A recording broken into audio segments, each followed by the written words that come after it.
波，只剩下一个开了机制的血鬼跑不掉了，五杀是让给了他。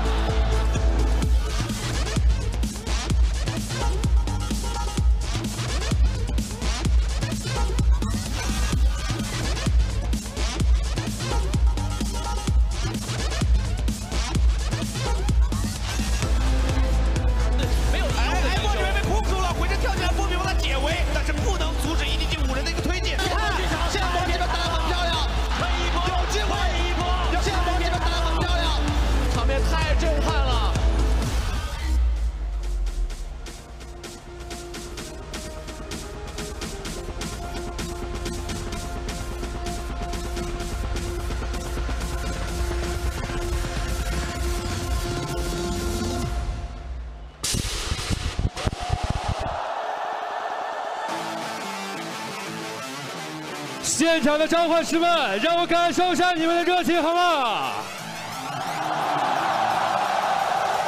感谢徐博远，欢迎来到2018英雄联盟洲际系列赛亚洲对抗赛的总决赛现场。大家好，我是任重。通过了昨天的半决赛，最终 LCK 赛区杀入到今天的决赛，将会和 LPL 角逐亚洲最强。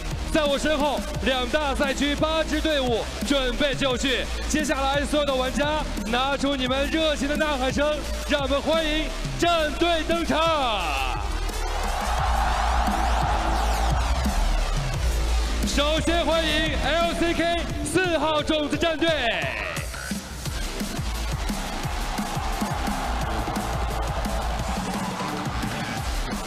有请 SKT。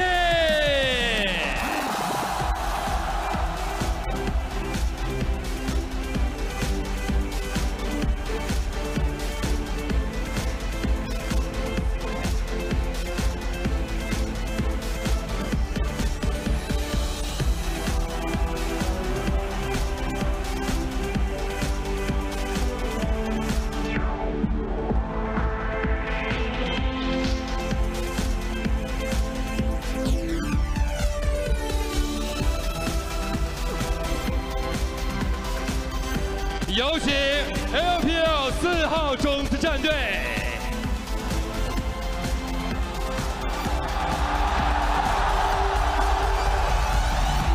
掌声欢迎IT。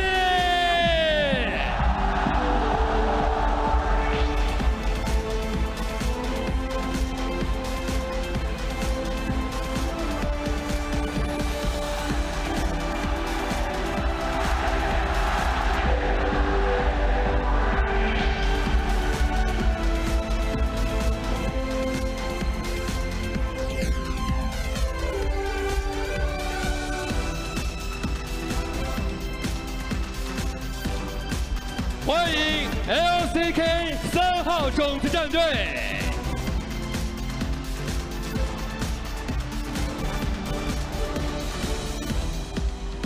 有请 KK。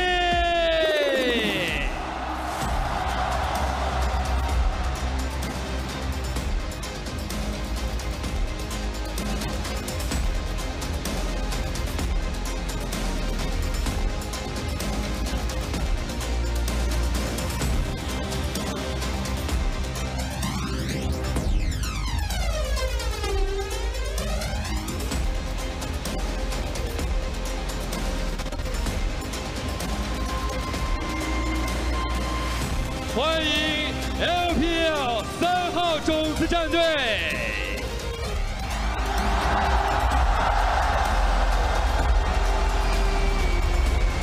有请 RW。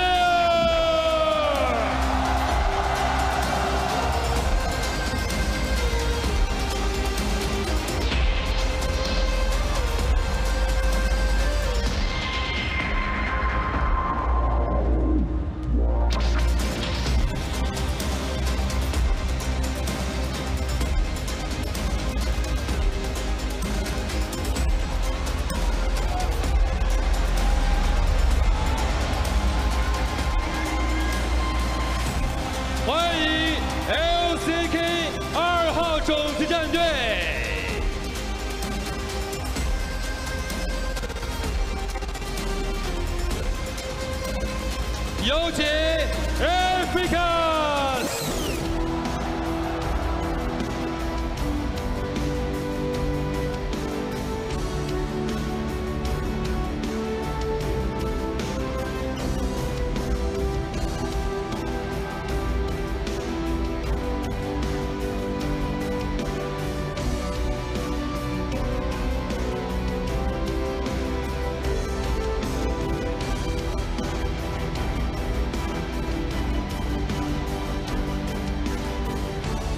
有请 LPL 2号种子战队，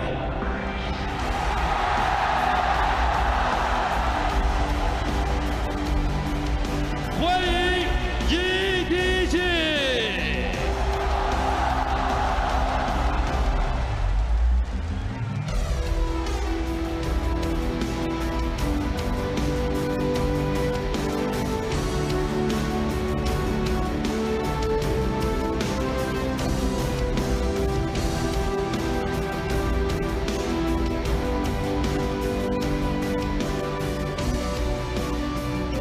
欢迎 LCK 1号种子战队，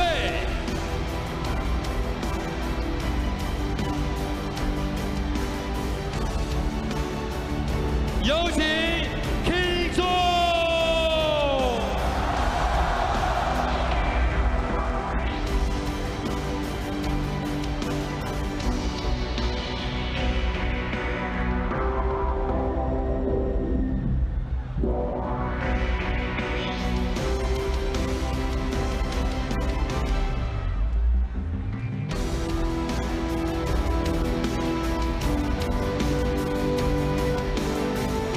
接下来，让我们有请 LPL 1号种子战队，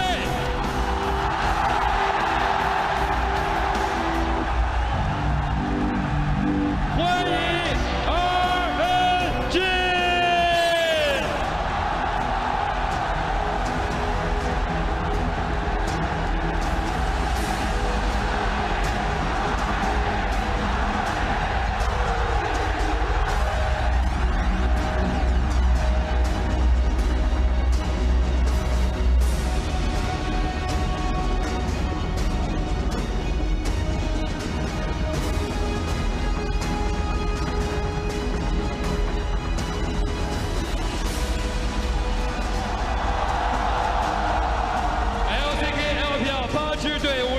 赛区集结完毕，将要在这里决出这次的洲际赛的冠军。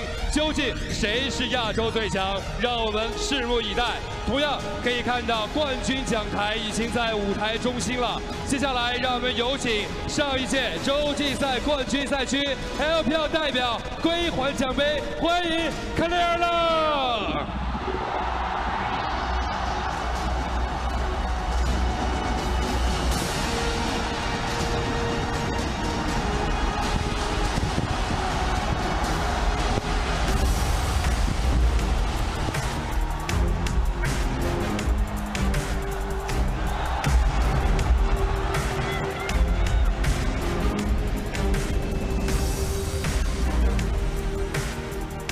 现场的玩家们再次用呐喊声给两大赛区加油好吗？终极一战当然不让，2018英雄联盟洲际赛亚洲对抗赛现在开始。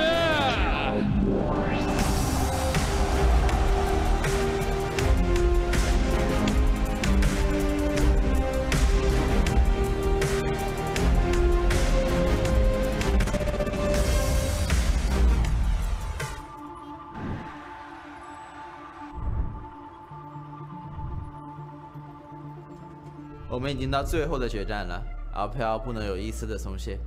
LPL을 이길 수 있는 기회는 지금 단 한 번뿐이다. 지금 난 이 기회를 잡고 싶다. 这波有点，哎呦，还是被换了，全被秀了。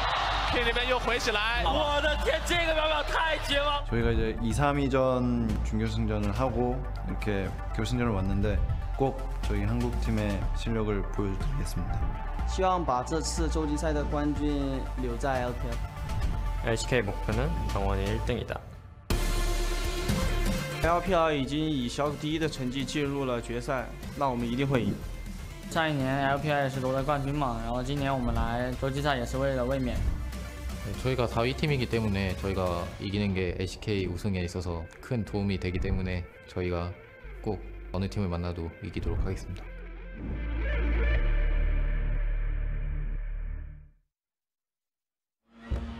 In the Far East, 3 champions wander across the rift. One's a spirit who had it all, separated from his roots to find new paths. One's a falcon that soars above the sky, seeking vengeance to rule the world again. Then there is the hunter, a fearless man, gods and monsters being his prey. The champions are ready. We shall bring on the heat. The appetizers are all out of the way. It's time now for the main course. Rift Rivals 2018 has come down to its final day. Welcome back, everyone. The battle for the best in the world is about to commence here in the Dalian Sports Center Arena on the stage behind us. My name is Dom. I'm going to be your host for today. Joining me here on the desk, we've got Barenta Raz Mohammed and Clement Chu. Gentlemen, this crowd is roaring. Yep, I mean, whenever you have the LPL teams in front of an LPL audience, it's just incredible to see. I mean, RNG specifically, they come out, crowds go wild. Yeah, but the decibels were also very high for KT right there because they were cheering for their homeboys, Death and Mata, which also played in the LPL. A lot of familiar faces for people to root for. Of course, they have now swapped to the other side, so we could very well see that rivalry a little bit later today. But first, let's talk about what happened over the past few days in Rift Rivals. On Thursday, we started off the event with 2 days of a seeded best-of-1 round robin, wherein the LPL placed first, the LCK placed second, and the LMS placed third. LMS then played against the LCK in our first blind relay and was summarily eliminated. Of course, that means now that the LCK has advanced to today's grand finals against the reigning Rift Rivals champions of the LPL. On a massive high as well. If anybody watched yesterday's games, they were demoralizing for the LMS and a sight to see if you're the LPL coming into this one because now you have a lot of tape.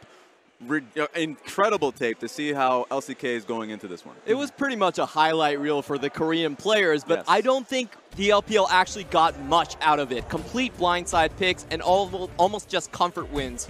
So let's now talk about the structure of today's matches. Again, it is a best-of-5 blind relay, which has only 2 simple rules. Every team must play once before you can get a repeat, so no repeats until Game 5. Second rule, of course, being that both regions will pick their pick their team to play at the end of the previous game. That is done blind. Now, the LPL with first seed, they get side selection in today's games 1, 3, and 5. That puts LCK on 2 and 4. Yep, and so that means side selection for the LCK. Maybe you want to stash it going in there. That's where the strategy is involved. That being said, you don't want to put your best team to the very end. We saw what happened for the LMS. Mad not seeing a single damn game of play because of how quick it was handled. And to talk about side selection, every team so far has actually picked up the red side. The counter pick and the laning phase seems to be the most important thing so far. And of course, to help illustrate that point, though, once again, we had our expert analysts do a mock draft. So, gentlemen, why don't you walk us through how you decided to set this up? Of course, we knew what the first game was coming into this, but the rest of the teams were unknown. Raz, you took the LCK. Clement, you took the LMS. Yeah, immediately, of course, you got to understand who the best team, worst team, and the team that has the interesting strategy. For me, best team for KT makes a lot of sense to put them in first, and that's how I ranked it for myself. Yeah, your LCK rank definitely looks like a power ranking by the sequence right there. For the LPL, I just wanted to preserve forward momentum. I never want to fall behind, so that's why I've had my strong team without side selection and RNG coming in second. And of course, you don't want to get 0-3'd. I see that's why both of you have placed your quote-unquote #1 teams within those first 3 games so they do compete. On the flip side, though, I want to talk about these burner teams. Which team are you trying to discard or hide against a higher tier team? Interestingly enough, my burner team would be SKT being the worst team, but I felt like immediately going into it, I had the strongest teams going into this one, KT and Afrika, so I had no reason to utilize the burner team. They're coming in at the very end. Same for me. Even though Rogue Warriors is my worst team out of the 4, I did not use them as a burner. I think this matchup is all going to be about the early matches because we have all the strong teams up front.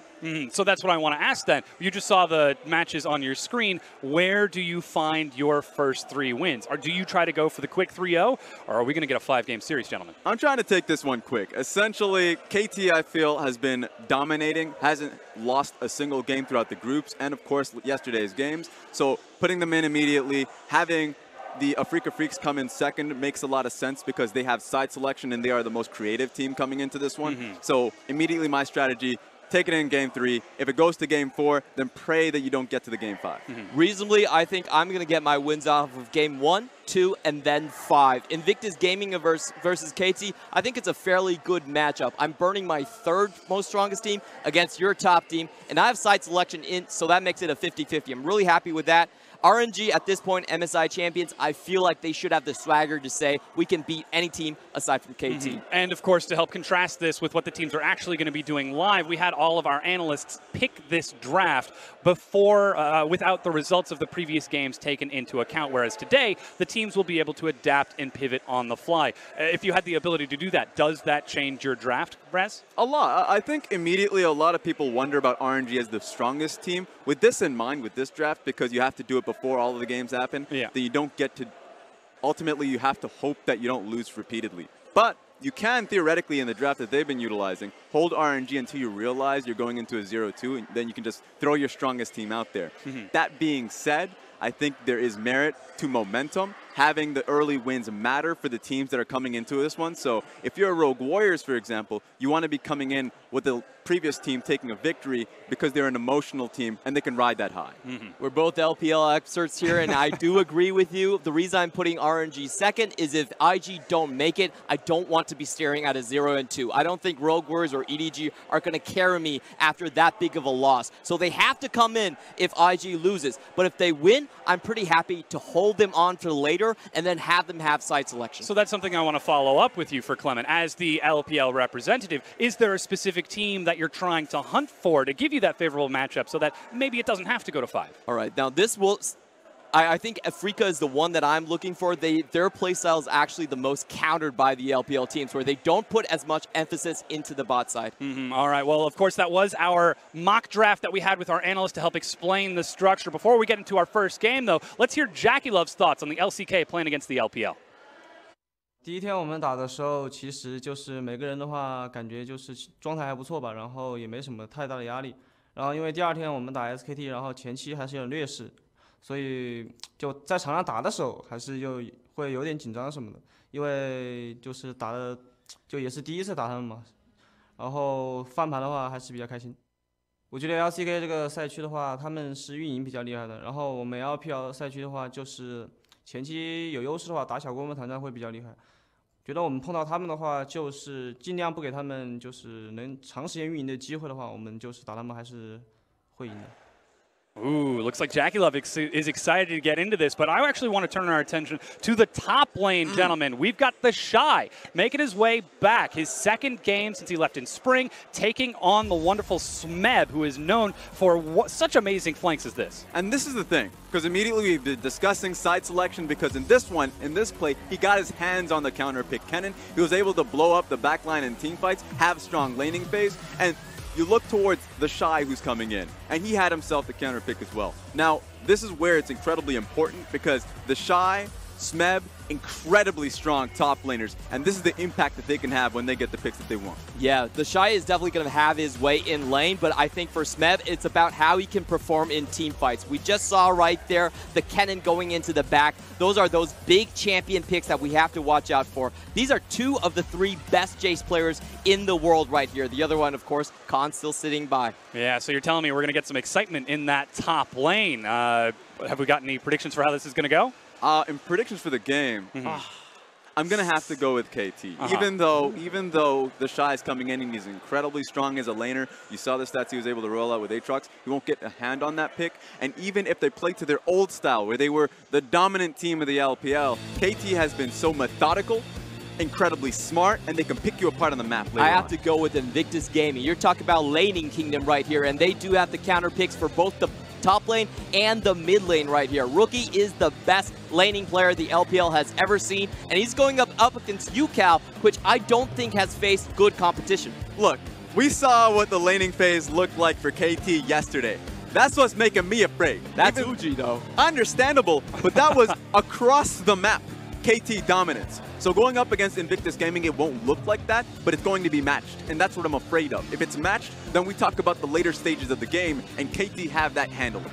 I actually do agree with you right there. Team fighting has never been Invictus Gaming's strong part, and this man could decide the game, score in the early game. If he can get those lanes that have been countered rolling into the late game, I actually do think KT have a very good chance, but Ning should be able to counter that. Do you think that they will be able to take the early game then? Because if you're thinking that IG wins. All right.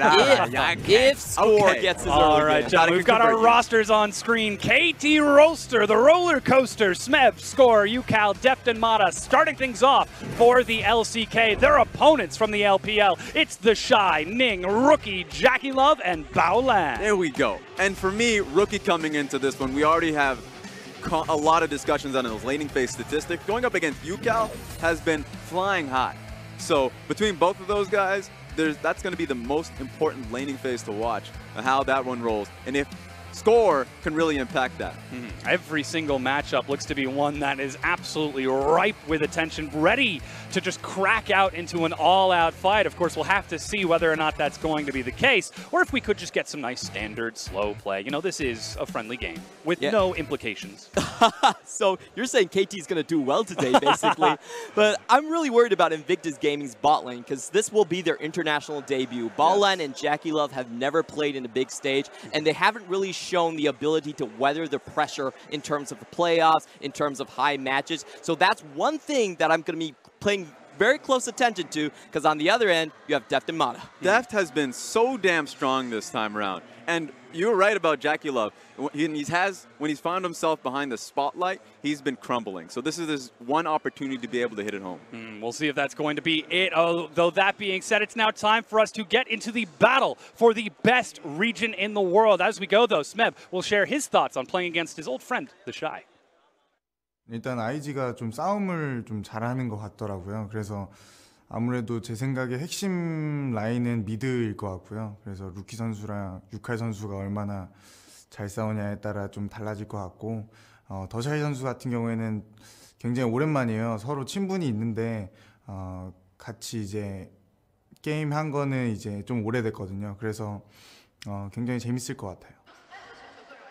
Great to hear from Smeb there, and welcome to the caster desk. Once again, it is I, Atlas, joined by Pub Smithy and FLICKR, and on my other side, I've got the ultra amounts of LCK bias and the ultra amounts of LPL bias alongside me, so I can be as unbiased as possible. But some deep-seated LPL fandom, of course. You and I are both LPL casters back in the day. We don't need to tell them that, Pub Smithy. Well, we're still on the LCK side. It's just, you know, we have allegiances both ways. Yeah, a bit of flavor of the LPL, but this is LPL purity on my other side with FLICKR. Getting ready to flip-flop already, boys? Have you been described as pure very often, FLICKR? No, no one with a neck tattoo, a throat sticker is ever like pure, innocent. Yeah, well, I mean, the LPL's definitely pure within FLICKR, and even if everything else isn't. But guys, we were talking about the top lane matchup over at the desk. I want to talk about Rookie versus KT, because this has been a long time coming. And in fact, it's a homecoming in many ways. Rookie was a KT Rolster Arrows champion of OGN Champions Winter, and it's a bit of a KT celebration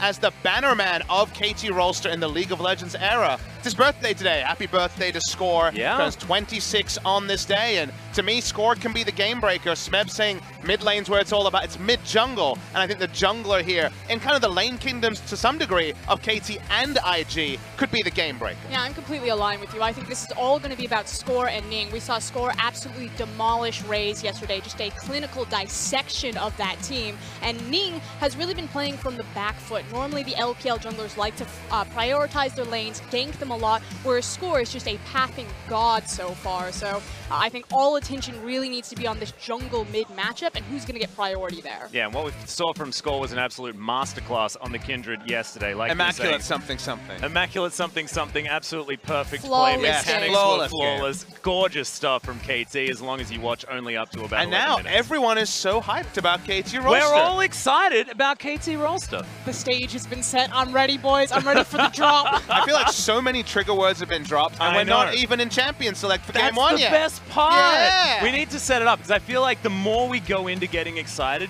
we can get over the hump, and then we're up to the next fight, and then we're totally fine. But ultimately, you have the exact same thing for Invictus Gaming. So don't worry, KT fans. You feel that you've been burned in the past. IG are also setting you up for disappointment. Every time we get excited for this team, they fall flat on their face. I remember 2015 Worlds, believe right me. at the finish line. KT, Invictus Gaming, the England football team, they're all the same. Get too excited. We're you know all what happens. poised. We're all poised, ready to get in there and be disappointed. Doesn't matter which side you're on, because IG, some similar flavor.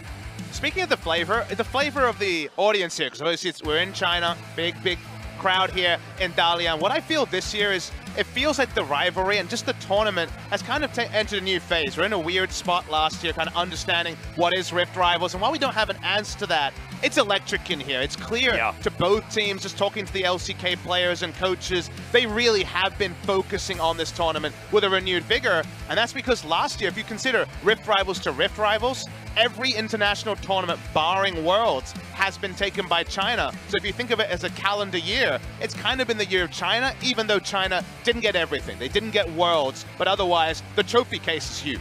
Yeah, we've got a slight delay, ladies and gentlemen, getting into this game. It's a bit of a peripheral issue, so we're going to be into it as soon as possible. But before that, of course, we've got Frosco and Papa to talk about China versus Korea for as long as we can possibly hope. Yeah, and for me, getting excited about KT versus Invictus Gaming, you have so many great She said it matchups. again. You have, I know, right? Getting excited. UCal versus Rookie. You have the Shy versus Smeb. We've been wanting to see these two top lane gods clash. Do we want to talk about the bottom lane, Frosco? Do you want to talk about the bottom lane? No, we're going to avoid that one LPL for just fan? a little bit. Hold on. But the idea for me is this, the coming of super teams. You know, in LPL, Invictus Gaming are considered a super team, but it's about the prodigies. It's about the Shy. It's about JackieLove. Whereas on the other side, KT are a true super team. It's about the legendary people down there, like Deft and Mata in that bottom lane. But has a constructed super team ever actually won something? This is if why you think I'm of excited. history, the ones that have been dubbed like, okay, on paper, a super team, they haven't worked. It took someone like Kingzone to bring back Khan and find pieces from all over the place to actually get what looked like a super team after the fact. It's very easy after someone's won to be like, oh, actually, best player in every role. But when it's being constructed, when that has been the theory, the results, KT Rolster as the prototype of this, haven't come along with it.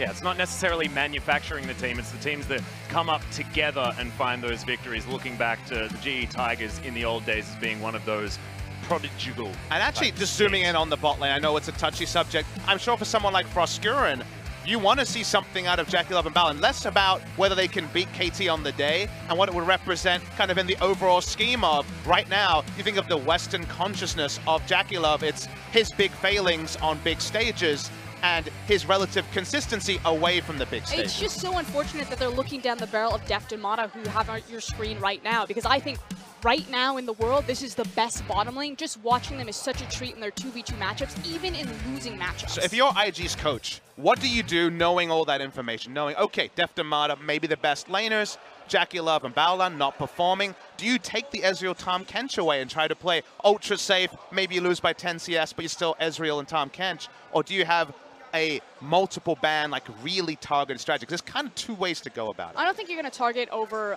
the bottom lane. I think they're going to leave JackieLove and Balan kind of out to dry. I think Tahm Kench will definitely be a prioritized pick. I don't think we'll see it banned, but it should be picked up in first rotation by Invictus Gaming if they're able to grab it. I think it's a less of a priority for KT because they have more flexibility with Mata. I think what they're going to try to focus on is either the jungle matchup or the top lane matchup, because that's usually been IG's strong point. Last pick for the Shy? Exactly, is securing that top lane so they can focus around the top side of their map. Yeah, and do we expect some of these bruiser bot lanes to come out as well from KT or from IG? Do we think we're going to go straight up 80s? Because you were mentioning that that could be the case, but Deft is coming across with the Mordekaiser pick in his back pocket. You're right. We've got Swain's there as well. It's in the back pocket, but it's not. It's kind of loosely there, because if you think about when they played the Mordekaiser recently, it was against a team expected to play bruiser bot lanes in Griffin. They countered the melee-only strategy. Given the LPL really hasn't been playing a lot of bruisers, I don't even expect Swain priority to be particularly high. I don't think it'll come out here, but it's always a joker card for the side of KT. And how would IG cope with it? I mean, the only thing that Invictus Gaming do have in their back pocket is the Yasuo pick. So they are one of the few teams at this tournament that have experimented with the bruisers, but not nearly as much as the LCK have. And it's really just in that Yasuo that JackeyLove is able to play well. Well, I guess we need to look to the mid lane just a little bit as well. Yukal having a pretty good tournament here, but not having his greatest season in the LCK. Is this a bit of redemption for Yukal as well, Papa, against Rookie? Some incredible opposition as we hop into Champion Select. Redemption is certainly a big word for many players. Yukal having a great tournament so far. Lucian ban comes out, so it seems like banning away just that ultra comfort from JackeyLove is the first shot fired by KT. And then likewise the Taliyah and the Nocturne. So as I said, I felt like it was going to be trying to target out score, set Ning up for success, because again, the difference between LCK and LPL in terms of how their junglers function is that the LCK is more often to play around their jungler, creating tempo and pace for him, whereas the LPL junglers will play around their laners. Well, 90 to 100% ban rate for both of these junglers here in the Taliyah and the Nocturne, so understandable on the red side. And the Swain gonna sneak in because the Zoe banned on blue by KT. But the Mordekaiser was left open, so we could still get those bruiser bot lanes. As is that Aatrox locked away. Yukal could play it, Smeb could play it. No idea, still gonna have all the flexibility, and IG not gonna be able to put it on the Shy once again. Seems like IG are willing to play and roll the dice on that one. Swain first pick was assured. With its flex pick status, that's banned. Aatrox is taken. IG already showing a lot of Gragas priority. Speaking to a lot of teams scrimming on 8-13, feels like everyone is in agreement that of those smaller changes on paper, Gragas is the champion that's moved the furthest up the tier list with the changes to his W and his ability to trade more reliably. And this might actually be a contest on the Ezreal. So far, it's mind games, though. The reason why we saw the hover on the Alawi is, of course, a bit of mind games showing the good friends of Smeb and the Shy. Yeah, and is that going to be Smeb's Aatrox, or could we even have an Alawi and an Aatrox in the same game? But no, it's going to be the pick away of the Varus, the most successful. 15 KDA for Deft so far over 2 games, and the Gragas, of course, locked away as well. We'll see what KT round out this first round with. And Invictus Gaming, because there's so many bruisers left open for Deft to grab into that bot lane, I like the fact that they're not prioritizing the Tahm Kench so heavily, and instead are going for Varus to try to deny taking a bruiser into that bot lane because he lanes so well into it. They want standard, traditional lanes. Speaking of standard, there's actually a bit of an oversight here by KT. In a lot of teams on this side, you think of Gen G, it's just a straight up Ezreal Tahm Kench. You see Varus, Tahm Kench, pretty happy pick into that. The Ezreal safety. Instead, they go for the Sejuani power pick, considered one of the strongest junglers on patch 8.12, 8.13 in Korea, and the Shen, which will be a support pick. So we're going to see a different type of marksman here,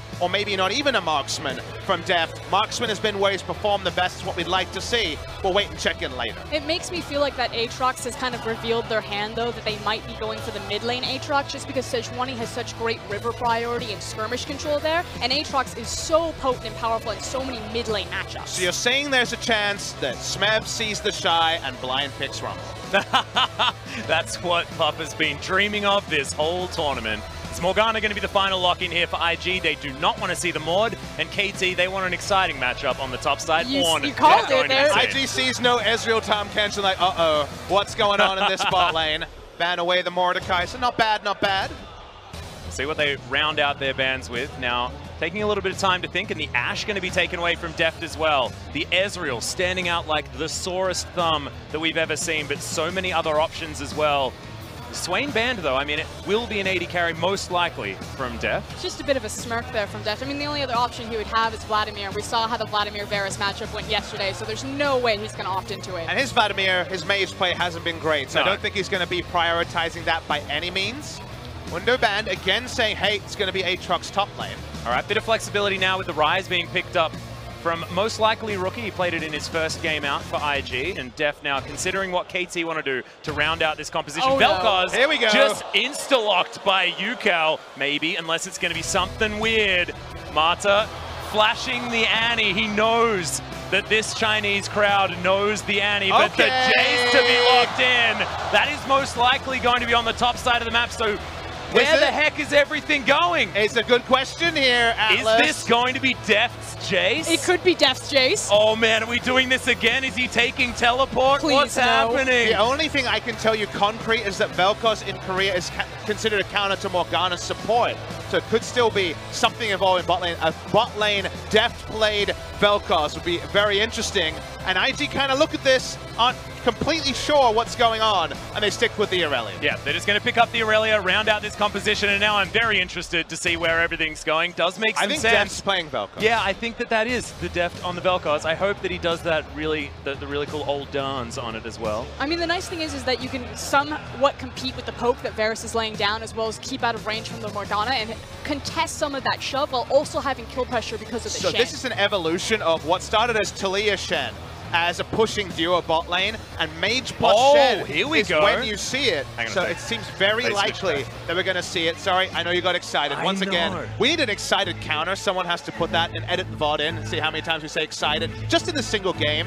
But Vel'Koz against Morgana, you pop the Black Shield so easily. You DPS down the Varus. Both of them walk up. You're able to hit the E. So this is very much trying to punish Varus Morgana in the 2v2. But what I'm so interested about is if it's an isolated 2v2 like that. Because if you look at this top side of the map for KT, the fact that you have the Jace, the fact that you have the Aatrox in the mid lane, we talked about how Aatrox in Sejuani, you have so much river control to immediately rotate into. I feel like KT want to put all of their resources and attention into that top side of their map and almost need to ignore the bottom side. The thing that I think they're doing actually is ignoring that bottom side, which could be dangerous for KT. It's been an incredibly high-performing lane for them with a marksman down there. Like Papa said earlier on, I mean, putting him with a mage isn't necessarily the way you utilize Deft and his skills necessarily. Not traditionally, but they still have something that marksman no marksman comps usually lack, which the Vel'Koz is very strong in a siege with how much poke he has. Jace needs no introduction.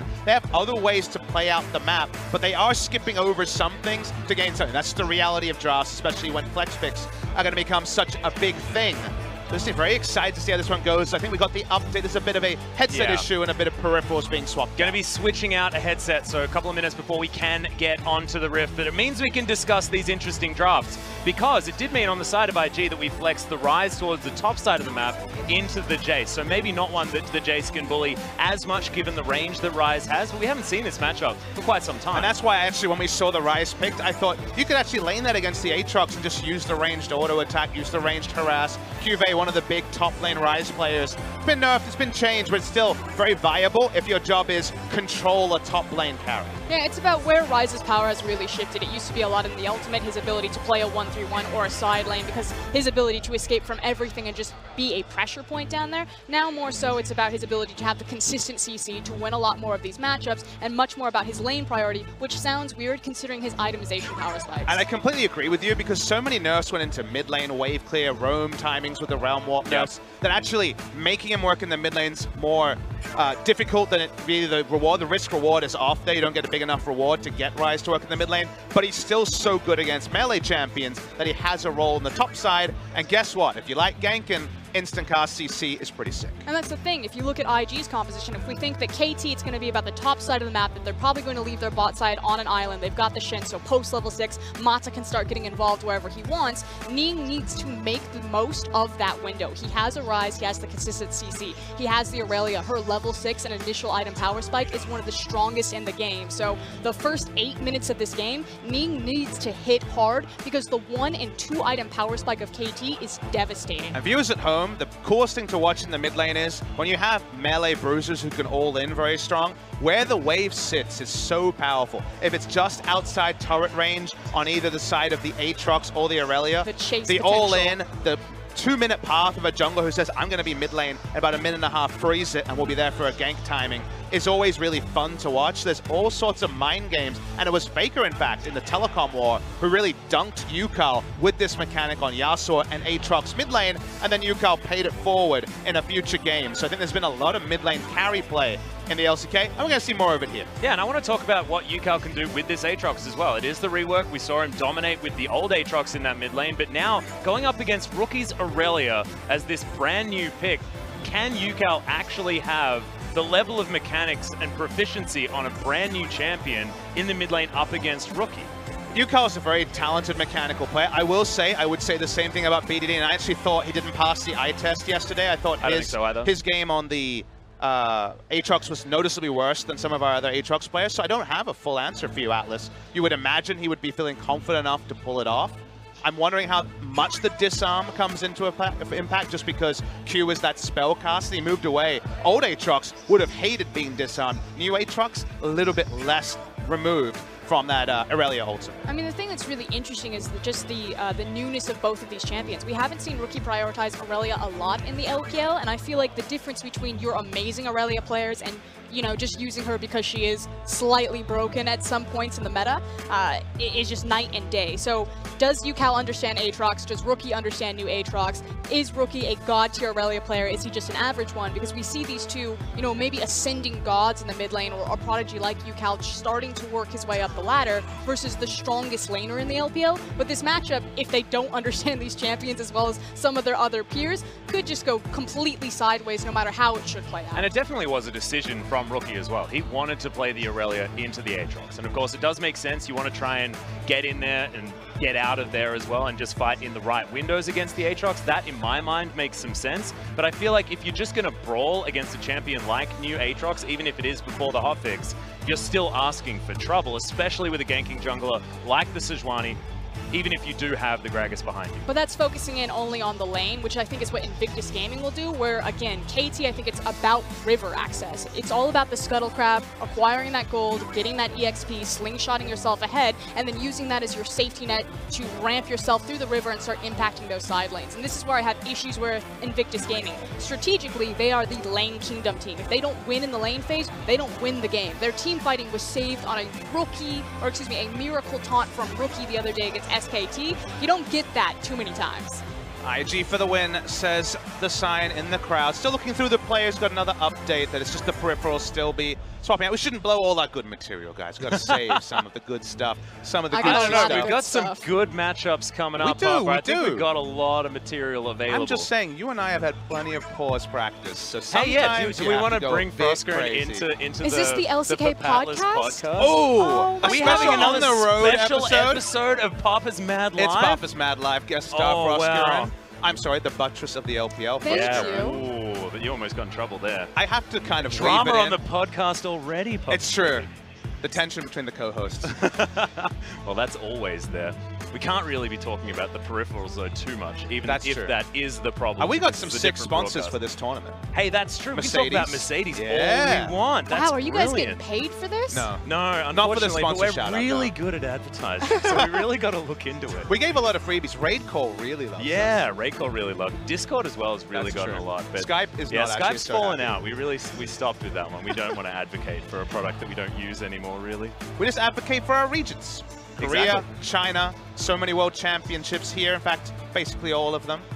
There's this psychological thing where if you don't talk, the other person feels the need to fill the air, and they just stuff starts coming out of their face. Really? I feel that 6 days a week, baby. And I feel like I'm just experiencing this. I just make eye contact. I'm like, where are they going to go? They're going to go to Skype? Okay, okay, we're going to Skype.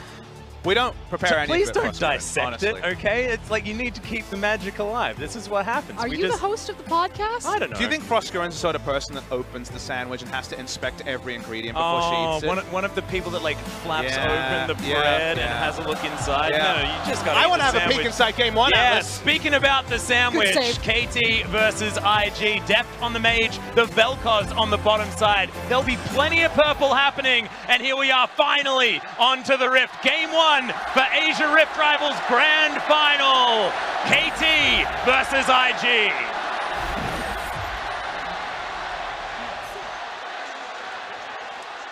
Oh, finally, guys. We're here. We made it.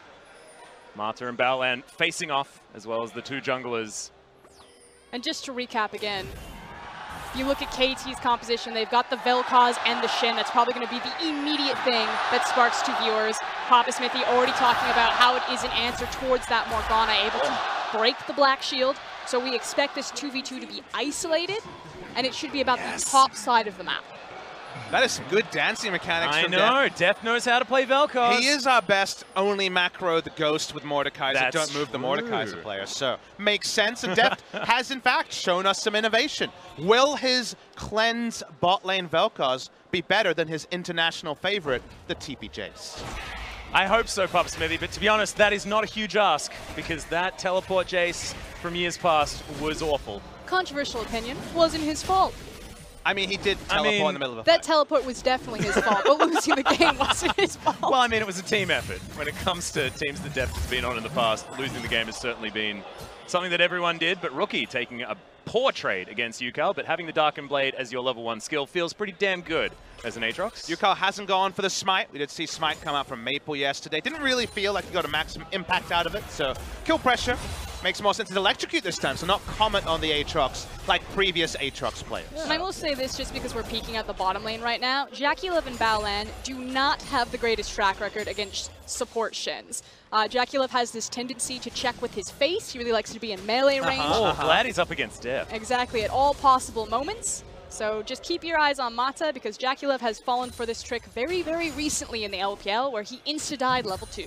And the CC duration from the Shen taunt as early as level 2 means any of these burst allies, Talia is the one we see the most often, but we're seeing the Vel'Koz here, you just guarantee something like a seismic shove, or in this case the unraveled earth. The amount of burst you put out on any of these mage Shen lanes have been very impressive, and then down comes the W from the Shen, and suddenly you're taking a 400, 500 damage trade that only goes one way. So it's been very, very powerful. This is obviously a different look at it. Speaking of different looks. Yeah, Shy's going to have a look at Score here as he turns up, and Powered Shock Blast not going to land, but Shy on the wrong side. Arctic Assault doesn't actually land the CC, and he's got some good movements to get out of here, but is it going to be enough? I don't think so. Permafrost slowed him down. The flash from Score, and he's going to be able to grab first blood for the LCK. Happy birthday, Score, baby. Picks up the first blood. 26 years young. He may be an old man, but he got the flash off. Hey, he's younger than us, Bob Smith. That's true. And I also love the ingenious maneuver that it was Score that burned the flash. So retaining that flash on Jace, obviously not giving the kill over to him, but this is a very easy repeat gank now. And I love that you mentioned that because when Speaking I saw the of Shy which, walking down, yes, okay.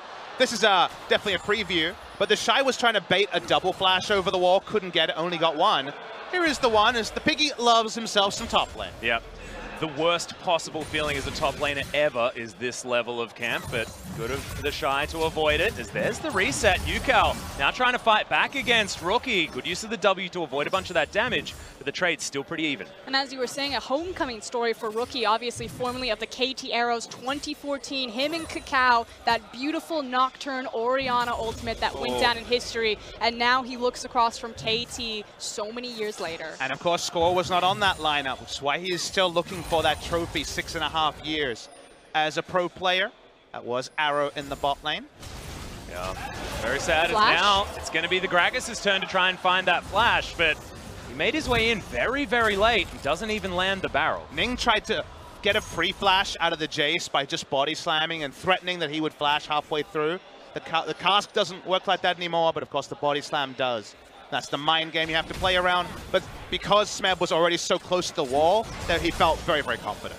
And we talked about how it was going to be all about the top side. So far, we've had 3 ganks up into top side, and frankly, KT have just played it so much better. Again, retaining the flash on Smeb, so he still has a lot of that kill threat, constantly forcing the Shy to make backs that he doesn't want to. He's in between items, forced to go back and not get the tier, but the Sapphire Crystal and the boots. But because of the 10, Varus has been able to push up. Vel'Koz under turret doesn't have 3 levels in his W yet, so he's not going to be able to just clear the waves and push away. And he doesn't have his jungler, and the enemy knows that his jungler isn't there. So that means he's trying to last hit under turret. It's been an awkward spot. It's no lost chapter buy, so it seems like he's actually going to be forced into Archangels, whatever he would have wanted originally, just for a decent first purchase. Yeah, got that tier coming in for Deft as he moves back up the lane. JackeyLove will see what he can actually afford here with this huge CS lead that he has picked up for himself. And now, is it the opportunity for JackeyLove to really prove himself on a stage this big? Does have the Vamp Scepter, so going the way of the Blade of the Ruined King for item number 1. And I kind of follow your logic, Atlas, and okay, set up the Varus to succeed. And if you're KT, you say, if there's one person who's going to have a lot of gold and we're not going to be as concerned, it's JackeyLove because previously he's misfired. Well, speaking of firing, Ning looking for the gank once again. Score, he's spending some time on the bottom side of the map at the wave. Good position here for KT. And just such a good map read from Smeb. Obviously, you can see with his positioning, the way that he's postured in the lane. He knows that something's up, but here we go. You can't know for sure, though. You have to take calculated risks. Yeah, Shy's going to move over. Lots of damage onto the rise, though, is Smeb. He's going low. Ning now body blocking the flash. Does come out. One more Q will do it, but it's not enough, and Smeb just walks away. And just so ridiculously well played from Smeb right there. Again, absorbing so much pressure. He finally burns the flash, so we'll see if Ning's able to capitalize it on again. but the wave. And the big thing there for Smeb was holding on to his hammer hit. When do you use it? Do you try to use it on all-in? No. He holds on to it to disengage the Gragas, knows it's not enough follow damage, and no flash on the Shy. Difficult thing to play. Usyk can't do it now. We see Smeb do it. We got 3 of the best Jace players here today, and that was a treat. Yep, it's going to be Smeb that's locking down the Jace this time. We'll see whether the Shy has an opportunity if we make it to a Game 5 and they put IG in, but the last time potentially here, IG will play. Jackulov looking for some cues, but Deft has a bit of ability to lock down this lane as good Black Shield denies a lot of that engage. Good wow, Spirit's Refuge really working here for KT to avoid a lot of that damage. And this is what we didn't want, an isolated bot lane, but Ning, round 2, yeah, doesn't even have the Shy. Exactly, the Shy isn't here, does have the Realm Walk available, but the explosive cast comes out. That's one more auto, and Ning just gonna flash for it. 1-to-1, top laners, both being the ones to suffer. And Smeb would never expect that gank timing, but it's perfect coming through from IG's jungler. Plays the lane smart, it's only him, there's no way to assist him, but gets the kill, hits all the skills. They do draw out a flash, that'll be the small sliver there for KT Rolster, and Smeb doesn't have a good back on his bot lane. Big flash in here as Deft has the disintegration ray. They just get rid of the Morgana, and Jackulov wants Marta, flashes forward, the stopwatch for the bait, and Jackulov's now in trouble. Marta eventually gets taken down, and Deft can't find the cues, the geometry a little bit off, and it's 1-to-1 on the bottom side. The 1-for-1 trade, and Jackulov finally learns a little bit of his lesson, steps forward, but Baolan and Jackulov again caught off guard from the Shen. This time around though, no flash, no ignite, so less of a threat of just a straight 2v2 kill, but Mata will have access to the Stand United soon, so this top side of the map again could become much more volatile in the next 2 to 3 minutes. Definitely feels that the pendulum has swung pretty heavily top side. In the bot lane though, counterpoint, Deft used nothing apart from his ultimate in that play. He has flash and cleanse available, whereas Jackulov's cleanse the only summoner remaining for Invictus game. And I feel like what we're going to see is just the map start to tilt. Like you're saying, topside now Speaking completely of the word tilt, belongs to KT.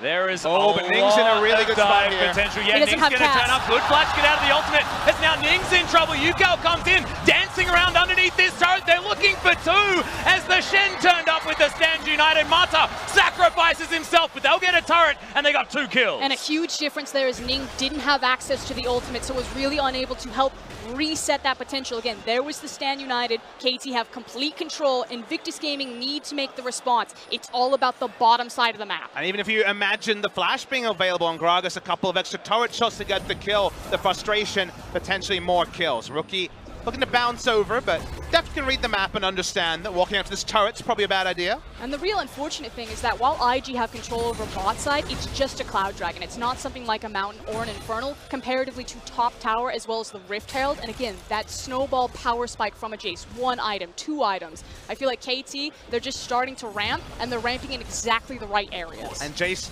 will be facing an opponent that really won't buy items to answer him. The items we see from Ryze, you can go a bit more situational. We do see maybe tier into avoiding the Rod of Ages, picking up something like a Merlinomicon, or in this game, a Zonia's, and then finishing the Seraphs very quickly. But he has a second mana crystal already. We'll see if that's armor as another gank potentially on the way. Yeah, Ning sneaking into that brush as well as Yukao. This wave not in a great spot, but oh wow, Umbral Dash was actually useful. It was long enough. That was fantastic. It's never long enough. As Ning is going to eventually find this control ward. The Shy hanging around here as well just to make sure they can secure this topside vision that seemed so important this game. Jackulov still going for Blade of the Ruined King. Lifesteal just to deal with some of the trades that come through. No Rage Blade first in a lane like this. Like Deft was brave enough to go a couple of days ago. And I feel like the play from IG is quite obvious here. You just want to make the back from Rookie. He'll probably walk back to mid lane, possibly just down to the bot lane, reset that wave, and then you just start rotating and throwing everything in the kitchen sink down here because they expect that these towers are going to fall within the next 2 to 3 minutes. Now Deft on a bit of an island here. You were talking about. Mata doesn't have the Stand United available, so this Vel'Koz has to be very careful. He's got immense range, so he does the Ezreal thing of poking waves from far away. Hold up. Change up in the plan. IG are going to try to red zone defense this top tower. That could spell disaster. Well, score is up here as well. As the Shy very, very defensively positioned. Smeb's going to get all of this experience. Come on, boys. You're playing against a Shen. It's real scary. Doesn't have the Stand United available just yet, though. Lucidity Boots there is going to help Mata out, but there's still a few seconds. If I don't move, it doesn't see me, right? Yeah, exactly. It's like a T-Rex. He's still there. T-Rex. That was the team they were playing against yesterday, not He's showing on purpose there for the reason of pressure. He saw the ward go in. Score galloping around. Come on, Score. What we doing? Well, Ning waiting in the wings, but it is going to be a 2v2 as we've got Aatrox with the inside track from the mid lane. All eyes on Stan United. It's just about to come up, and here is UCal. This is about to be getting through a 4-man. wall as well. This is fantastic. Got to keep your eyes on which ones you can actually go through, as now they're considering the dive, and Stan United, like you say, just off cooldown now. But look at Mata. He doesn't even want to use his ultimate. He's literally just running up the river, standing in mid lane brush. Of course, then he can use his ult bottom lane. Exactly. Get back to Deft when Deft obviously overextends. It's perfect. He knows exactly how KT works. Well, he's coming in the mid lane, pushing up. Still a very tense moment. Still the game very even. I would say execution ease in team fights is higher for IG than it is for KT, because Gragas versus Vel'Koz, you get bounced in, you die instantly, as the purple carry that Deft is playing. Yeah, that was one of the huge issues with Vel'Koz when he was first really released and powerful, is that he couldn't play in the meta because Gragas was such a high priority. The longest range displacement in the game, just boop, you're done. Yep. Speaking of being done, Pesci might be in trouble here as, yeah, he very much is. All of the buttons land, and KT an easy kill against the Rise. And you He's should getting probably, picked on. as a top laner, consider how Smeb played with incomplete information compared to the Shy. Shy there just a little bit too eager to walk up. If you notice the ward line, there is no aggressive ward line for IG. They had no idea where Score could be. And last they saw him, he was topside. And it's not just the Shy that played that incorrectly, it's also Invictus Gaming having a bad read on the map. Like, look at where Ning's positioning was, walking towards his top side of the jungle, there's nothing there. So maybe you argue he's trying to be there to buy time for the Shy from the top side, but again, IG, why not just put your resources into the bottom lane and try to trade even here? That's why there's been so many disagreements about who's favored in this matchup. If you look at Reddit and other forums, there is always the question of who's the bigger lane kingdom team? Is it KT? Is it IG? KT also are win early game, sometimes win the game, lose early game, struggle. KT have been known for the same early game strengths, but they've been better recently. They've certainly picked it up in the last 3 or 4 series. And so far this game, they have been one step ahead of IG. And I know you and I were having some conversations. Is FLICKR the best team from the LCK? Is it KT right now in terms of just performance-based at this tournament? And I sit very firmly on KT. I don't think that they've had the same drafting strengths as FLICKR, but just pound for pound talent-wise, I think they're a great matchup across from a lot of LPL teams who rely on that raw skill. And you know, I'd love to join you, but the only way is a very cop-out answer is KT after pick ban, I would agree, is here we go. Stan United is going to come in from very close range onto Deft, and that's going to get Mata in there. Deft still above half health. His teleport from Smeb will make this a problem. In goes KT. Rolster's rookie may have turned up at the right time, but Disintegration Ray does exactly that. Stopwatch will spell the death of Baolan, given over to Deft, and now look at UCal. The knockup comes in from Deft as well. It's a double, and the Aatrox was popping off. Shen has been monster pick this tournament, and Mata has been the unsung hero. His Tom Kench play, this time his engage play. The taunt flash catches them unawares,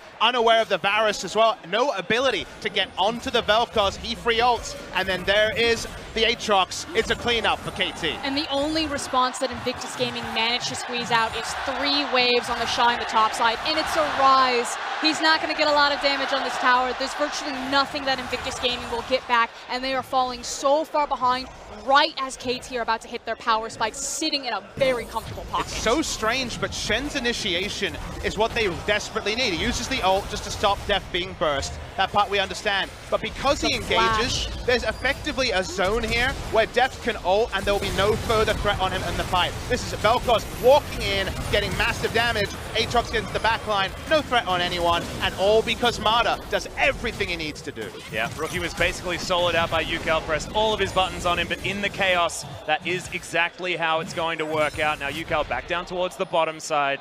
Just going to be farming things out. He's got a BF sword and full Merc treads after that first buy. Damn, this Aatrox is starting to get huge. And now the hunt is on for KT. You can see the immediate confidence. They're walking forward into Invictus Gaming's jungle. IG just have to play defense here, sweep out all the wards behind them, but they're playing with fire. Again, KT, they're starting to come online exactly where their champions want to be. Papa Smithy talked about that. Yes, they don't have an ADC, but with Vel'Koz and Jace, they still have all of the poke and the long range that they need to siege up towers. What I want to see from IG is some better vision control. This whole game, the map has basically been dark. And that's not when they're ahead and have implied vision. They've been behind or at best even.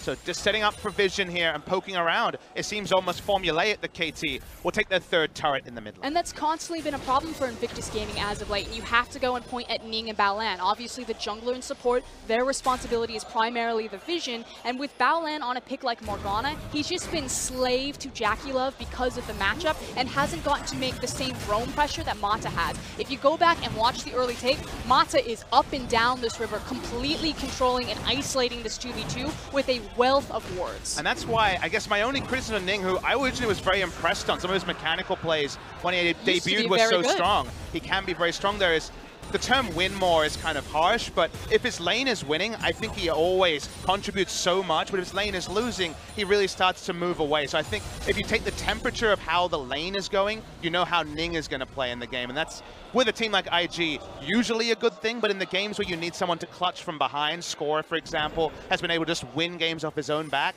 I haven't seen that from Ning. And the reality is that Invictus Gaming fans should look at someone like KT and say, once we will reach this. Like, this is a once upon a time, hopefully we can get to this level, because KT just seemed like the more experienced IG. Lane Kingdom, superstar talent, so impressive, but they have the experience and the macro read over the map that put them a cut above. I'm going to call you back in a couple of weeks. We'll have this chat again off air, and we'll see if you agree. They're just as disappointing from 40-11 to 4th place in the LPL. This was supposed to be our MSI champion. I was going to say, it seems KT like they're cosplay. a brilliant KT. This is exactly what you want from the real KT. In fact, KT not doing it very well this game because they're playing extraordinarily well. Chinese knockoffs. Oh, no copyright issues here, though. We're totally fine. Score going to lock down the Rift Herald very easily. Shelly just bounds over to KT, hops into his back pocket. Dark Binding going to go just wide from Baolan. That's just Disintegration Rate thrown out from Deft. No cast going to be invested to try and cancel that one out as Rookie takes the tower on the bottom side of the map for the first of IG. Mata has to dash his way out after the ult comes in from Ning. I mean, that was an interruption on the Rift Herald. Oh. Yes, it was a little bit off there in terms of the camera, but they interrupted the Rift Herald charge. I thought it was Score that picked it up, so good pickup, Papa. Thank you. Papa bless. Good cooldown trade.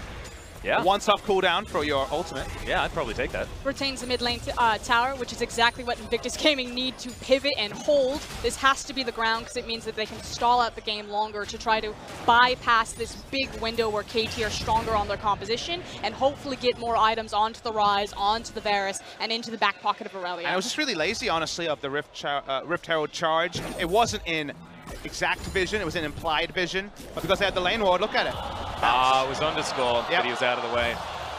And they got Mata under the turret for free. It was lazy in a couple of ways. Too far up the lane, but also the turret was almost dead anyway, so you'd rather use it for a higher value charge. I guess they wanted to get a second charge on the inner turret, but they buy a minute and a half and a lot of turret health just from pretty lazy execution by KT. The only real mistake KT have made in the first 20 minutes of the game. Yeah, well, it is ticking over to that 20-minute mark, and as we check in, it's about 5,000 gold the lead for KT Rolster. We got a Gargoyle Stoneplate rushed from Score in the jungle. The Guardian Angel just completed here for UCal as Smeb heading towards that 30% CDR with the Black Cleaver about to be completed. And sometimes items tell you a story. We don't even need to interview the coach to understand what they want to do. It's win now. It's dive turrets. It's push open the base, get an inhibitor and a Baron. 20 to 28 minutes with a comp like this. We know about Jace comps. From ahead, this comp is so strong. There's snowball items as well because they're up 4,000 gold. KT understand it's all about the execution now. Don't let Invictus Gaming get 3 to 4 items on their carries. Yeah, don't give Rookie the opportunity to out-team fight them around a Baron pit like SKT fell into. And the mentality from the LPL in terms of a read on this meta is that while you have less team fights, the few that you have are far more important just because of the snowball aspect of the game. You essentially used to have, 4 to 5, possibly 6 big team fights that would decide something. Now it's decided possibly in 1, maybe 2 if you're close in gold. So like Papa's saying, you see those defensive items come out and KT know, we just have to win this next team fight, transfer into a Baron, and everything closes. It's always been the secret of League of Legends. Buy defense when you're ahead. And speaking of being ahead... Yeah, JackeyLove. Oh, that Black Shield was amazing from Baolan. Saves JackeyLove's life. The Disintegration Ray is flying forward, takes so much damage. Now will be zoned out of the way of the turret, but KT don't get as much as they want. JackeyLove will take a long time to get back to the structure. Remember, no charge from the Rift Herald because it was cancelled. But taking this structure is going to take a while. Yeah, Binding comes down yet again, but Deft is now starting to really do damage. Seraphs has come in for the Vel'Koz. Now there's a bit of a battle talk. There's an opportunity though that as JackieLove comes back in, although maybe Ning just tossed it away, that Invictus Gaming were looking to reverse the tempo and try to engage on KT. But again, the experience of this legendary roster, they immediately back up. And KT now have a big objective. It's not a turret, it's get rid of all the summoners on JackieLove, just like the reverse is true for IG. When it comes to JackieLove or Deft, they do so much damage when they have their summoners. They do very little when they do not. Now Baron plays, Teamfight plays, even structure sieging is so much more reliable from KT when those first round of cooldowns come up again. Yeah, and you can see that represented with how Deft just played. Took a free turret shot just because he knew he has the ability and the flexibility to throw out all of his skills against JackieLove. Bit of a fight here topside as Ning. It's going to make his way in. Yukao does have GA. World Ender is available there as well as, Rookie still has the ultimate. And I understand that Yukao's being a nuisance up in the top lane, but I kind of want to put all eyes on Mata. Mata now has his flash as well as his taunt available. He knows that JackieLove doesn't have his cleanse or his flash, and I feel like this is going to be the big go button. Mata is going to be hunting, and if he finds the Varus, Invictus Gaming will fall apart. I think KT need one control ward on the Baron. You keep playing this, and eventually you start timing out how long wards would be, even if you didn't know they were there. Well, they haven't been away anywhere near the pit for 3 minutes. You can play a lot of implied games around durations as second Gragas ultimate just to try to buy some time to farm. Honestly, they're Gragas ulting to get Varus a minion wave, to get a bit of farm onto other members, and to finish items before an inevitable pivotal fight. Well, they're going to dive this one. Battleland explodes as Deft throws down another ultimate. It's a good engage from Score, and they get out from underneath that turret. Can they get more on the side of KT? Looks like the answer's no. And you were talking about control wards, but it wasn't on the Baron, it was in the Wolf Pit. But this is, again, it goes back to Invictus Gaming not having the proper vision. They move in between their lanes, they think that they're safe, but they're caught out blind from around the corner. Now, of course, we can't criticize them for their vision right now. It's the fact that they've had so little for so long. Right now, because they're so far behind, if they walked in to get vision, they could get picked. So that's why the vision snowball has never changed IG's way. But it's a symptom of a bigger problem for IG that we get to 22, 23 minutes, and plays like that are so straightforward for KT. And frankly, Invictus Gaming don't have a lot of experience in this type of scenario. They were practically undefeated through their regular split back in spring. They smashed through everyone. It was only in the semifinals and then the 3rd versus 4th place match that they ever played from the back foot. They're one of the fastest teams in the LPL. It's why I sat there talking to you about how IG would do, and when it came to that RNG series, before I heard about the Duke coming in, the Shy going out, I said, I still haven't seen how IG play from behind. Win lane, win game doesn't win a best of 5 against the very best teams in the world, and while RNG rose to be that, I was still unconvinced about where IG would go. Then we had a series that, okay, other things happen, but the inevitabilities of IG's success for so many people are counterpointed, I think, in games like this, where you see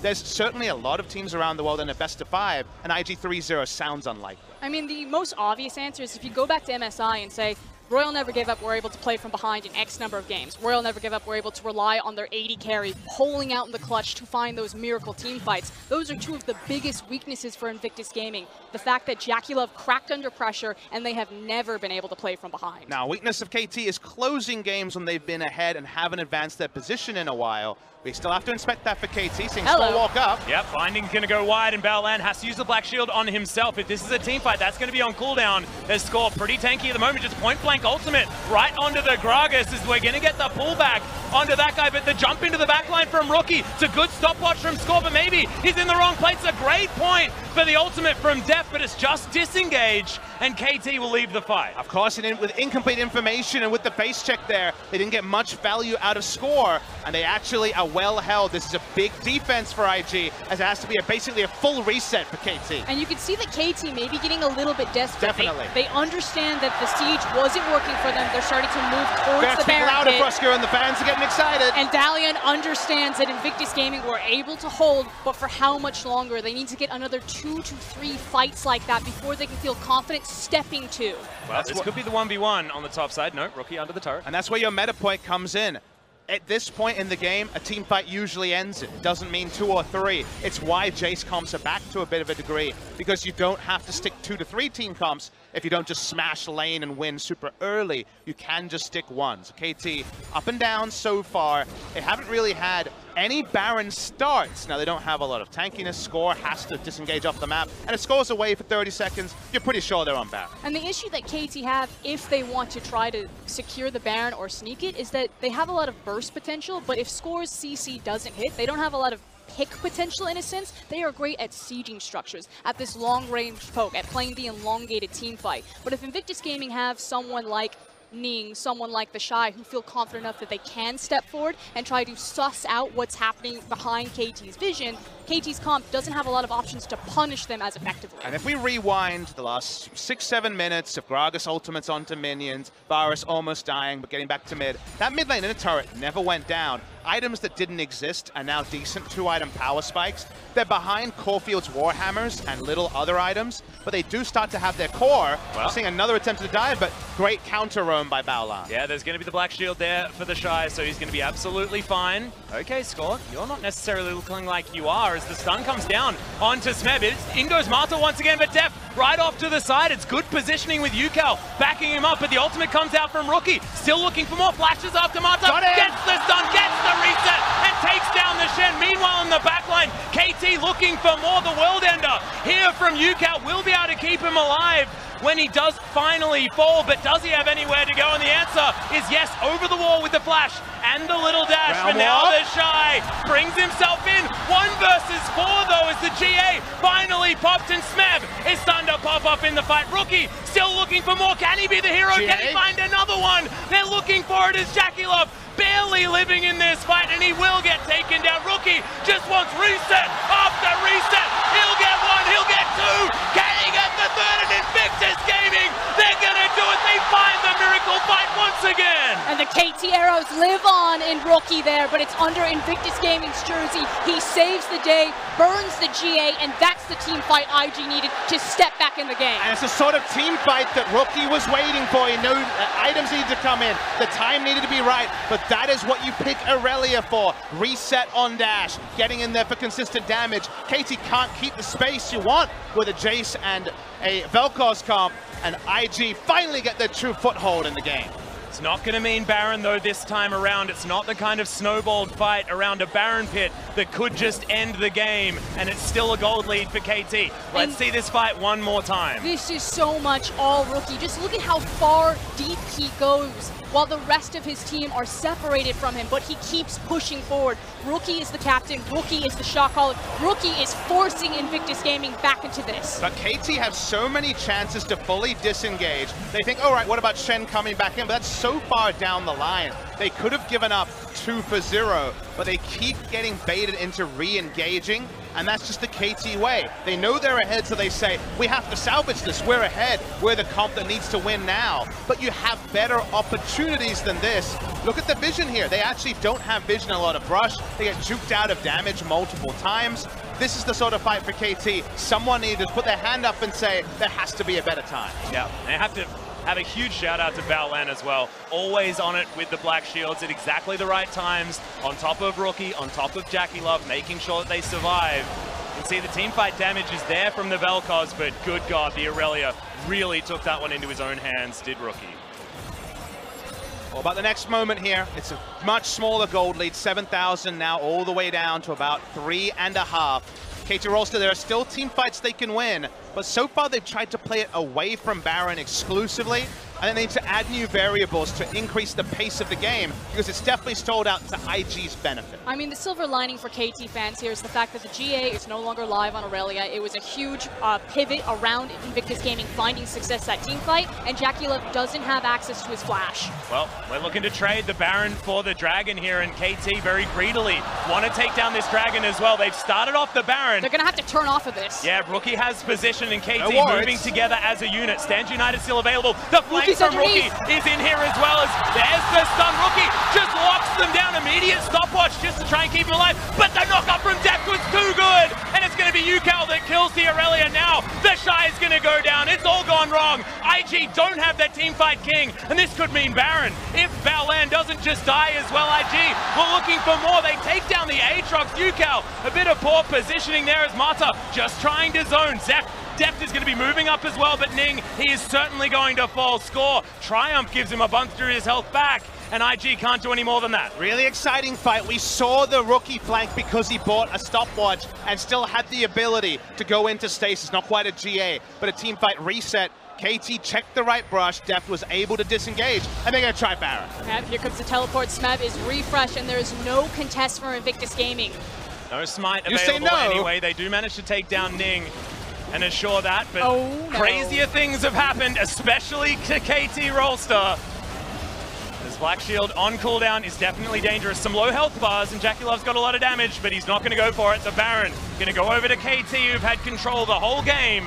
Fumbled it for one moment, but that is the KT way. And you thought it was going to be a drop, but instead it was the barrel roll from KT. All eyes really on Deft and Mata here. So Rookie gets underneath, just as he was saying, forces Deft to flash backwards, but the perfect CC chain to then immediately blast Rookie. And problem for IG is that Jackie Love has his items, but count auto attacks in this fight. We're not going to see the entire clip. I spied maybe 3 for the entire fight. He never even got his Ginsu's Rage Blade passive up because of how the fight was constructed. Yeah, and exactly. Credit to Mata. I wish we could watch the back half of that, because Jackie Love saw his opportunity where he wanted to step forward and try to lay down more autos, but Mata was right on the wings of the fight, just saying, if you step forward, I will find the CC on you. Yeah. Threatening with that taunt, always in the right position. Mata, definitely an unsung hero on KT, and actually pretty sung as well from a lot of people. Ah yes, the unsung MVP of Worlds. Yeah, I was going to say. I feel a little bit sheepish. Who's Mata? Well, I'm pretty sure I should know. I followed him back to Korea. Oh, I thought this was going to be a stalking story. Followed him home on Thursday night. Well, IG looking to try and clean up the minion waves. Got a wave pushing on the top side of the map, but that's not going to arrive for KT. Is now Yukal with the split push, looking for this inner turret, but IG are here. We've seen this before. This time there's Baron. Note that Yukal doesn't have his Baron. GA's available yet again as well for Yukal and for Rookie. This is the watershed moment for Invictus Gaming. This is one team fight, one mistake from being the nail in the coffin for KT. Well, we got flashes in the mid lane. They're looking to try and catch onto Rookie, get rid of that GA. They get the flash to start it off, but Score, he's on point with the ultimate. Steric's going to be proc, and Rookie still looking for more. Does go down to that GA, but now Invictus Gaming are going to turn up. Gigantic damage from the Vel'Koz, and in comes Yukal from the back end as well. And Rookie, he fell down in amongst the chaos. 2 down so far, 3 down, I should say. They want to break the base. No minion wave here just yet. That's why Aatrox will go bot lane. But Aatrox is splitting without a Baron. It's really going to be about the 4 members of KT. They are just barely hanging on by a thread here. I think KT are going to go for the kill shot. Well, Inhibitor turret is going to fall down. Inhibitor sure to follow as Yukal. He's just going to push up the bottom wave. They've got Jace. It's going to be 2 inhibitors or just the game here for KT. They're going to start on Nexus turret number 1. The Shy cops the shock blast to the face, the knockup flashed out of, but is he going to get out of the chains? Jackie Love explodes on the back end, the Nexus is exposed, but KT want more kills. Game 1 is going to go to LCK as the LPL falls. We'll see whether they can do it in game number 2, but this one is all KT. My heart rate monitor shows me that it was a roller coaster, Atlas. It was looking like it was going to be a pretty straightforward run for KT. They played so well this game, and we saw those little moments where people talk about KT and IG in the same breath, but KT did it just a little bit better around the top lane. The Shy making risks that Smeb wasn't willing to make, and yet the perfect team fight for Rookie came in, and then suddenly everyone thought this was going to be one of those collapses that KT have shown many times in the past. 2 super teams clash, the Prodigies versus the Legends, and it came down to the experience, the control. And if you're a KT fan, I'd feel very confident about that type of performance. They kept their cool, they wiggled around their composition, they understood when they needed to push and pull, and they got it done. And my favorite thing is they showed us something new. This is Deft on Vel'Koz, Deft on a Mage, which is something they've looked least suited for of the big teams. They made it work. It was a pick that had a lot of internal consistency with the counter pick to Morgana support we knew about, the Varus being an immobile carry as well. And they got a lot of value out of Deft because enough divers were in the backline that Rookie very infrequently could get anywhere near Deft. Yeah, I want to talk about his positioning as well, especially that last team fight. Over the wall, they constructed and orchestrated the position for the fight so beautifully. And it was all off the back of Mata flash taunting to start it off as Score fan in the audience. Happy birthday to Score. Oh, not going to be able to take the bow because, of course, he's got a broken leg, but he's still feeling pretty good about picking up a victory at an international final on his birthday. And now the question becomes, who are going to be the next teams emerging from the Whoa. LCK I need to and know. the LPL. I think What are the it'll be- predictions, guys? What are the predictions? I think that you put Edward Gaming here because you want side selection for RNG at number 3, unless the LPL feel real desperate and throw RNG right now. I think whatever the case, you throw a FLICKR Freaks in, you hit them yesterday, they're a team you have confidence in, and if you start up 2-0, you can throw an SKT at game 3 and say, if it's going to be RNG, that's fine. We'll have a good matchup for game number 4. I think you're expecting RNG. If it was me, I'd just throw in SKT. They've been able to find victories against strong teams in the tournament, and if they lose, you can't play RNG until game 5, and that may never happen. And this goes back to what Clement was saying on this desk, the idea that if LPL are all about momentum, then you must play RNG right now, because Clement doesn't believe that they'd be able to come back from an 0-2. And I've heard the word from the Korean camp. If they have a very high certainty that RNG is coming in next, Kings don't want another go. Oh, are you serious? We could potentially see another MSI final rematch, but guys, we are going to throw it back to the analyst desk to see what they made of game 1. Ooh, wow, we can make a lot out of that. There are highlight reels, there's camping, there's snowballing, sieging and breaking sieges. Well, I think you can hear the fans. I think we know which team is coming up next, because you can hear the chants right now. It's going RNG, RNG, baby. Spoiler alert. These people are mad. I'm mad at every single one of these people. Yeah, but again, we have to actually break down what happened in this game, because it wasn't just a one-sided affair. We actually did get to see a very close matchup between these two super teams. Let's go ahead and bring up the draft and take a look at how this shaped out, because KT, they opened strong. They took that Aatrox first and put IG on the back foot. And that's the thing. You're talking about the Aatrox. That's fantastic to see that the top side of the map is going to be some, or at least went towards UCal, that laning phase, you don't have to worry about it.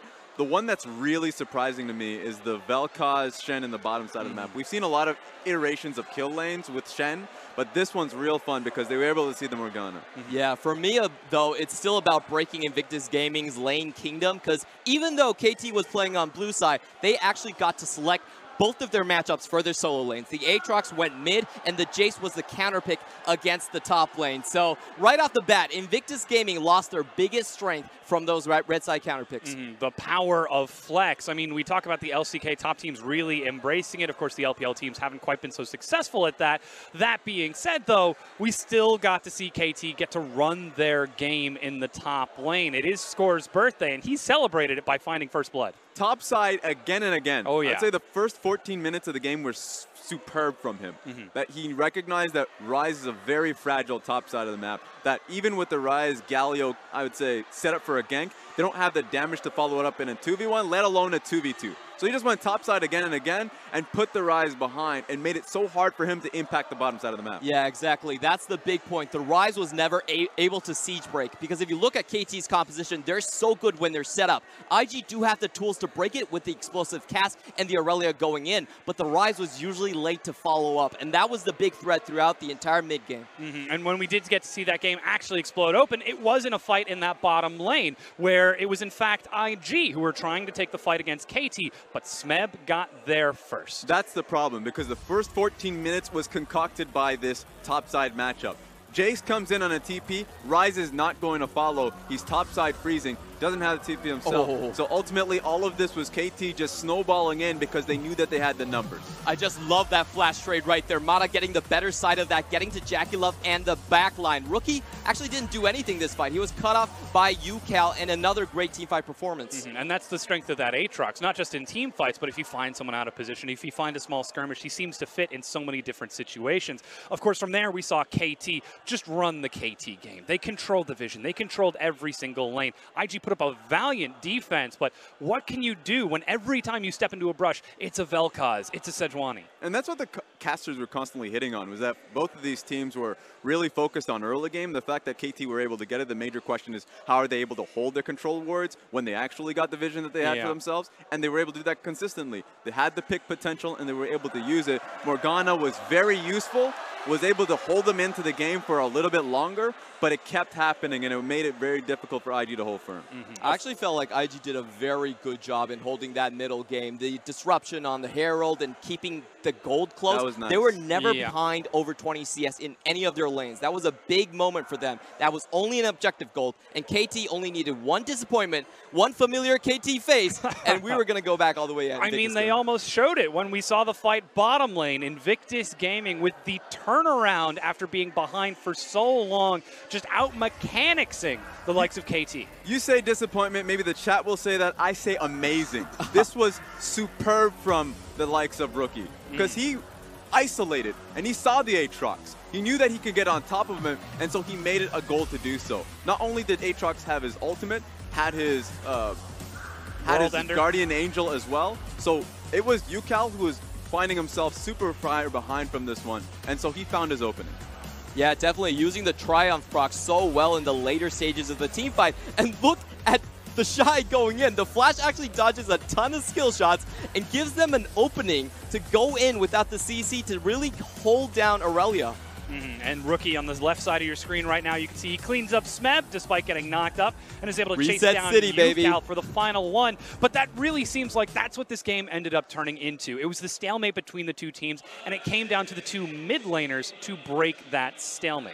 Rookie had a fantastic game. That one was one that was superb to watch, and then he put the onus on himself from that game forward, because we saw the Baron fight as well, where Rookie was looking to lie in wait and at least get somebody on the backside. It had to be Deft, because Deft was the sole focus of the team fights. If Deft goes down, no Vel'Koz ulti, and you were able to win it out, unfortunately, Flash comes through, and that's where it really fell apart for Invictus Gaming, that their sole focus in that match, Aurelia dies, and then the rest of Invictus Gaming, they end up having to run away and lose Baron. Yeah, that was, that's kind of a disappointment there. Rookie still starting his career as a KT player, holding on to the tradition. I actually think he did fumble the last two team fights a little bit, as Raz were talking about right here. He didn't actually find the back line and basically died straight out of the stopwatch. After this, there was just no hope for Invictus Gaming. You can see the difficulty of the composition that Invictus Gaming has here, because I know that Papa Smithy made a mention of it, but how is Varus going to walk up in a lot of that?